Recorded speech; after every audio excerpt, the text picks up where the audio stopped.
Hi all. അപ്പോൾ നമ്മൾ last 1 Pro Plus Gen 3 ഇപ്പോൾ വണ്ടി എടുത്തിട്ട് ഓൾമോസ്റ്റ് 1 ഇയർ കഴിഞ്ഞിട്ടുണ്ട്. ജൂലൈ 28 ഡെലിവറി കിട്ടിയത്. ഓക്കെ, അപ്പോൾ ഞാനിപ്പോൾ വീഡിയോ ചെയ്യുന്നത് വളരെ ഫ്രസ്ട്രേറ്റഡ് ആയിട്ടാണ്. കാരണം ഞാനിപ്പോൾ ഉള്ളത് തൃശ്ശൂരാണ്. ഓക്കെ, ഞാൻ ഇവിടെ തൃശ്ശൂർ എഞ്ചിനീയറിംഗ് കോളേജിലാണ് പഠിക്കുന്നത്. അപ്പോൾ വണ്ടി നാട്ടിൽ നിന്ന് ഇങ്ങോട്ട് കൊണ്ടുവന്നിരുന്നു. കാരണം കുറച്ച് കാലമായിട്ട് കംപ്ലയിൻസും കാര്യങ്ങളൊന്നും ഇല്ലായിരുന്നു. ഓക്കെ, അപ്പോൾ നാട്ടിൽ നിന്ന് ഇങ്ങോട്ട് കൊണ്ടുവന്നതാണ്. ഇവിടുന്ന് കോളേജിൽ നമ്മൾ ഹോസ്റ്റലിൽ നിന്ന് പോയി വരാൻ വേണ്ടിയിട്ട് കൊണ്ടുവന്നിരുന്നു. അപ്പോൾ ആക്ച്വലി ഇന്നലെ വന്ന് ഹോസ്റ്റലിൽ കൊണ്ടുപോയി വണ്ടി നിർത്തിയതാണ്. ഓക്കെ, വണ്ടി നിർത്തി കഴിഞ്ഞിട്ട് പിന്നെ ഒരു അനക്കമില്ല. അതായത് വണ്ടി കൊണ്ടുവന്ന് നിർത്തിയിട്ട് പിന്നെ ജസ്റ്റ് കുറച്ച് കഴിഞ്ഞിട്ട് വണ്ടി അൺലോക്ക് ചെയ്യാൻ വേണ്ടിയിട്ട് ആപ്പിൽ നോക്കിയപ്പോൾ അൺലോക്ക് ആവുന്നില്ല. അപ്പോൾ ഞാൻ വിചാരിച്ച് ആപ്പിൻ്റെ എന്തോ ബഗ്ഗോ കാര്യങ്ങളോ എന്തെങ്കിലും ആയിരിക്കും എന്ന് വിചാരിച്ചിട്ട് എന്താക്കി, വണ്ടി നോർമലി അൺലോക്ക് ചെയ്യാൻ നോക്കി. അപ്പോൾ ഡിസ്പ്ലേയും കാര്യങ്ങളും ഒന്നും ഓണാവുന്നില്ല. വണ്ടിയിൽ 25% ചാർജ് ഉണ്ടായിരുന്നു. പിന്നെ പവർ ബട്ടണും റീസ്റ്റാർട്ടും എല്ലാം ട്രൈ ചെയ്തു, ഒരു രക്ഷയില്ല. ഓക്കെ, അപ്പോൾ ഇങ്ങനെ പെട്ട അവസ്ഥയിലാണുള്ളത്. വയനാടാണ് എൻ്റെ വീട്. ഓക്കെ, ഇപ്പോൾ തൃശ്ശൂർ വന്നതാണ്.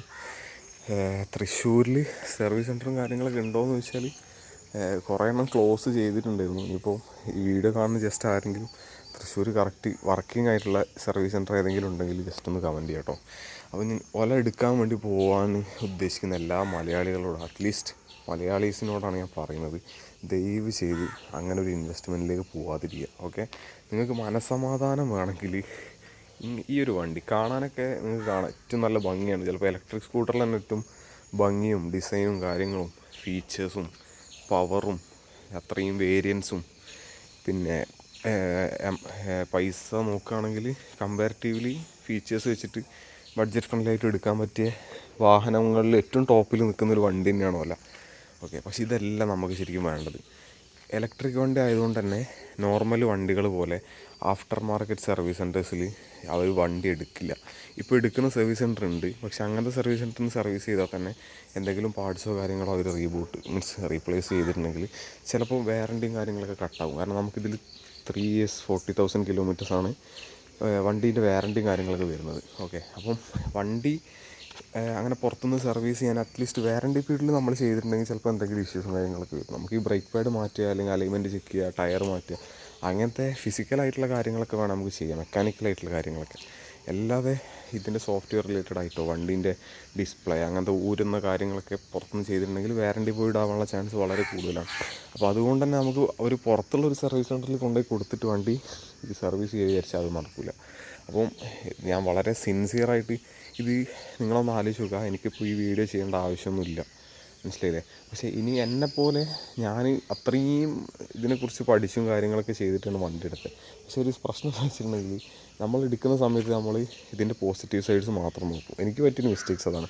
നമ്മൾ യൂട്യൂബിൽ തന്നെ ആണെങ്കിലും ഒലേൻ്റെ റിവ്യൂവും കാര്യങ്ങളൊക്കെ അടിച്ചാൽ നമ്മൾ വണ്ടി എടുക്കാനുള്ള ടൈമിലാണെങ്കിൽ നമുക്ക് അതിൻ്റെ പോസിറ്റീവായിട്ടുള്ള കാര്യങ്ങൾ മാത്രമേ ഉള്ളൂ. അതങ്ങനെയാണ് ഇൻസ്റ്റഗ്രാം അല്ലെങ്കിൽ ഏതൊരു സോഷ്യൽ മീഡിയ ആണെങ്കിലും അതിൻ്റെ ഒരു അൽഗോരിതം വർക്ക് ചെയ്യുക. ഓക്കെ, പക്ഷേ വണ്ടി എടുത്ത് വൺസ് നമുക്കൊരു കംപ്ലയിൻറ്റ് കിട്ടിക്കഴിഞ്ഞാൽ അപ്പോഴാണ് നമ്മൾ തിരിച്ചറിയതിന് ഇത്രയും കംപ്ലയിൻറ്റ്സ് ഉണ്ടായിരുന്നു. മറ്റേത് ആളുകൾ പറയുന്നതൊന്നും കേൾക്കാതെ ഇപ്പോഴത്തെ ജനറേഷൻ 3 കംപ്ലയിൻറ്റും കാര്യങ്ങളൊന്നും ഇല്ല എന്ന് പറഞ്ഞിട്ട് സർവീസ് സെയിൽസിലുള്ള അദ്ദേഹം നമ്മളെ കൺവിൻസ് ചെയ്തിട്ടാണ് വണ്ടി എടുത്തത്. ഓക്കെ, അപ്പോൾ എൻ്റെ ഫസ്റ്റ് വണ്ടിയാണ്. അപ്പോൾ നിങ്ങൾക്ക് അതിനുള്ള ഒരു പ്രഷർ ആലോചിക്കാനുള്ളതേ ഉള്ളൂ. അപ്പോൾ ഇതിൽ ഒരുവിധ ആൾക്കാരൊക്കെ പെട്ട് കഴിഞ്ഞ ആൾക്കാരൊന്നും ഇത് ഇങ്ങനെ വീഡിയോയിലും കാര്യങ്ങളൊന്നും വന്ന് പറയാത്ത എന്താ വെച്ചിട്ടുണ്ടെങ്കിൽ അവർ ഓൾറെഡി വണ്ടി നാശമായി, ഇനിയിപ്പോൾ ജനങ്ങളെ മുമ്പിൽ നാണം കിടണ്ടെന്നുള്ള ആ മൈൻഡിലായിരിക്കും പറയാത്തത്. അപ്പോൾ ഞാൻ സിൻസിയറായിട്ട് പറയുകയാണ്, ഒരു കാരണവശാലും നിങ്ങളോ അറിയുന്ന ഒരാളോ ഇലക്ട്രിക്കിൻ്റെ ഒരു വണ്ടികളോ ഒരു പ്രൊഡക്ട്സോ വാങ്ങാതിരിക്കുക. കാരണം ഇനിയിപ്പോൾ ഇതൊക്കെ കണ്ടിട്ടും നിങ്ങൾ ധിക്കരിച്ചിട്ട് വാങ്ങുകയാണെങ്കിൽ അതിൻ്റെ ആഫ്റ്റർ എഫക്ട്സ് നിങ്ങൾ അനുഭവിക്കാൻ പോകുന്നുള്ളൂ. ഓക്കെ, ചില ആൾക്കാർ പറയും എൻ്റെ വണ്ടി എടുത്തിട്ട് ഇത്ര കാലമായി ഒരു പ്രശ്നമില്ല, ഇത്രയും നല്ലോണം ഓടി, വണ്ടി കറക്റ്റ് റീബൂട്ട് ചെയ്ത് മെയിൻറ്റെയിൻ ചെയ്ത് കൊണ്ടുവരുന്ന പ്രശ്നങ്ങളും കാര്യങ്ങളൊന്നുമില്ല. ഇത് അത്രയും ലക്കായിട്ടുള്ള ആൾക്കാർക്ക് മാത്രമുള്ള ഒരു എക്സ്പീരിയൻസാണ്, മനസ്സിലായില്ലേ? എടുത്തിട്ട് ഒരു 70% ആൾക്കാരും അതിന് മേജർ ഇഷ്യൂസ് ഫേസ് ചെയ്തിട്ടുണ്ടെന്നാണ് ഇപ്പോൾ എടുത്ത് ഞാൻ ഗൂഗിളിലൊരു ഒരു ആർട്ടിക്കിൾ കണ്ടിട്ട് അതിൽ മനസ്സിലായത്. അപ്പോൾ ഇതാണ് അവസ്ഥ. ഓക്കെ, ഒരു വണ്ടി എടുത്തിട്ട് കസ്റ്റമേഴ്സിൻ്റെ ക്ഷമ പരീക്ഷിക്കാൻ ഇനി ഇതിനു മേലെ ഒരു വണ്ടി കൊണ്ട് കസ്റ്റമർ ബുദ്ധിമുട്ടുന്ന ഒരു കമ്പനി ചിലപ്പോൾ ഉണ്ടായിന്ന് വരില്ല. ഓക്കെ, അപ്പോൾ അത്രയും മോശം സർവീസാണ്. ഉള്ള സർവീസ് സെൻറ്റർ പൂട്ടി പോവുകയാണ്. വണ്ടി വീണ്ടും വീണ്ടും സെയിൽ ചെയ്യുക എന്നുള്ള ഒരൊറ്റ മൈൻഡിലാണ് ഈ ഓലേൻ്റെ ടീം ഒന്നടക്കം പ്രവർത്തിച്ചുകൊണ്ടിരിക്കുന്നത്. പിന്നെ സർവീസ് സെൻറ്ററിൽ പോയി കഴിഞ്ഞാൽ ഒരുവിധം സർവീസ് സെൻറ്ററിലൊക്കെ വണ്ടികൾ അധികം കിടക്കാൻ കാരണം എന്ന് പറഞ്ഞാൽ അവിടുത്തെ പാർട്സിൻ്റെ ഇനവൈലബിലിറ്റിയാണ്. ഓക്കെ, നമ്മൾ വണ്ടിക്ക് 3 years വാറണ്ടി ഉണ്ട്, 40,000 കിലോമീറ്റേഴ്സ് വരെ എന്ത് പറ്റിയാലും കമ്പനി മാറ്റിത്തരും, അങ്ങനെ ഇങ്ങനെയൊക്കെ അവർ പറയുമ്പോഴും നമ്മൾ ആലോചിക്കേണ്ട എന്താ വെച്ചിട്ടുണ്ടെങ്കിൽ ഈ സർവീസ് വാറണ്ടി ക്ലെയിം ചെയ്തിട്ട് നമുക്ക് ആവശ്യത്തിന് കിട്ടണ്ടേ. ഇപ്പം നമുക്ക് എന്താ പറയുക, നമ്മൾ സർവീസ് സെൻറ്ററിൽ വണ്ടി കൊടുത്ത് 2-3 മാസം അവിടെ കിടക്കുന്ന ഒരവസ്ഥ ഉണ്ടായിട്ടുണ്ടെങ്കിൽ പിന്നെ എന്തിനാണ് നമ്മൾ ഇത്രയും പൈസ കൊടുത്ത് വണ്ടി വാങ്ങിയത്? ഓക്കെ, നിങ്ങളത് ആലോചിച്ചാൽ മതി. അപ്പോൾ അതാണ് അതിൻ്റെ ഒരു അവസ്ഥ. അപ്പോൾ ഞാൻ ഈ ഫാസ്റ്റ് ബൂട്ടും മീൻസ് ഈ പവർ റീബൂട്ടും കാര്യങ്ങളൊക്കെ ഞാൻ ട്രൈ ചെയ്തതാണ് ഇന്നലെ. കുറേ നേരം ഇരുന്ന് അതിൻ്റെ ബാക്കിൽ വർക്ക് ചെയ്ത് ഒരു രക്ഷയില്ലായിട്ടാണ് ഞാനിന്ന് രാവിലെ വീഡിയോ ചെയ്യുന്നത്. ഓക്കെ, കാരണം നമ്മൾ ഒരുവിധം വണ്ടി എടുക്കുമ്പോൾ അതിൻ്റെ ട്രബിൾ ഷൂട്ടിങ് മെത്തേഡ്സും കാര്യങ്ങളും എല്ലാം പഠിച്ചിട്ടാണല്ലോ വണ്ടി എടുക്കുക. വണ്ടി നിങ്ങൾക്ക് ഇവിടെ കാണാം, ഒരു ആക്സിഡൻറ്റോ ഡാമേജോ ഇതുവരെ അൽഹംദുലില്ലാ ഒരു പ്രശ്നമോ കാര്യങ്ങളൊന്നുമില്ല. പക്ഷേ ഇങ്ങനെ ഈ ഡിസ്പ്ലേ പോലും ഓണാവാണ്ട് നമുക്ക് അറ്റ്ലീസ്റ്റ് ഒരു വാർണിംഗ് സൈനെങ്കിലും ഇങ്ങനെ വണ്ടി കേടാവാനുള്ളൊരു സിംറ്റംസ് കാണിക്കുന്നുണ്ട്. അപ്പോൾ എത്രയും പെട്ടെന്ന് സർവീസ് സെൻറ്ററിൽ കോൺടാക്ട് ചെയ്യണം. അങ്ങനെയുള്ള ഒരു മെഷേഴ്സോ അല്ലെങ്കിൽ ഒരു സിംറ്റംസ് വണ്ടി കാണിക്കില്ല എന്നുള്ളതാണ് അടുത്ത ഭയാനകരമായ കാര്യം. കാരണം നമുക്കൊരു വണ്ടി കേടാവുമെന്ന് മനസ്സിലായപ്പോഴാണ് എന്തെങ്കിലും മിസ്സിങ് കാണിക്കുമ്പോഴോ അല്ലെങ്കിൽ ആ വണ്ടിയിൽ എന്തെങ്കിലും വാണിങ് കാണിക്കുമ്പോഴോ അല്ലെങ്കിൽ നമ്മളതിൻ്റെ സർവീസൊന്നും ചെയ്യാതിരിക്കുമ്പോഴാണ്. ഞാൻ ലാസ്റ്റ് സർവീസ് ചെയ്ത 2-3 ആഴ്ച മുമ്പാണ്, അതായത് 20,000 കിലോമീറ്ററിൻ്റെ സർവീസ്. ഞാൻ അതിൻ്റെ മുമ്പൊരു വീഡിയോ ഇട്ടിട്ടുണ്ട്. അതിന് 20,000 കിലോമീറ്ററിൻ്റെ സർവീസിന് 950 രൂപ എന്തോണം ആയത്. ഓക്കെ, അപ്പോൾ ഒന്നുമില്ല, അവർ ജസ്റ്റ് ചെക്ക് ചെയ്ത് വണ്ടി ഫുൾ ചെക്ക് ചെയ്യുക, പിന്നെ ചെയിൻ ലൂബ് ഇടുക, ഇത് മാത്രമേ അവർ പണിയുള്ളൂ. അതവർ പ്രോപ്പറായിട്ട് ചെയ്ത് തന്നെന്നാണ് അവർ പറയുന്നത്. ഇനിയിപ്പോൾ അവർ തന്നിട്ടുണ്ടെങ്കിൽ പോലും അവരെ കുറ്റം പറയാൻ പറ്റില്ല, കാരണം ഈ വണ്ടി എപ്പോഴാണ് എന്താ പറ്റുകയെന്ന് നമുക്കറിയില്ല. അപ്പോൾ ദയവ് ചെയ്ത് ഇലക്ട്രിക് വണ്ടി എടുക്കുന്ന എല്ലാവരോടും ഞാനൊരു കാര്യം ആദ്യമേ പറയാണ്, ദയവ് ചെയ്ത് ഒല എടുക്കരുത് നിങ്ങൾ. ഓക്കെ, ഒല നിങ്ങളെക്കാട്ടും കൂടുതലൊക്കെ ആഗ്രഹിച്ച് ഒല എടുത്ത ഒരു കസ്റ്റമർ എന്നുള്ള രീതിയിൽ പറയാണ്, നിങ്ങൾ ഒല എടുത്ത് കഴിഞ്ഞാൽ നിങ്ങൾ പെടും.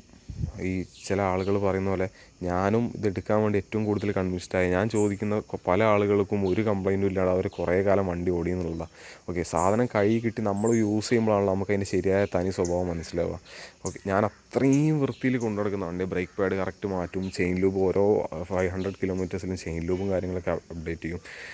പിന്നെ എന്ത് കംപ്ലയിൻറ്റ്സ് വന്നാലും അപ്പോൾ സർവീസ് സെൻറ്ററിൽ കൊണ്ടുപോയി കാണിക്കും. ചിലപ്പോൾ 2-3 പ്രാവശ്യം പോകേണ്ടി വരും ഒരു കാര്യം റെക്ടിഫൈ ചെയ്യാൻ വേണ്ടിയിട്ട്.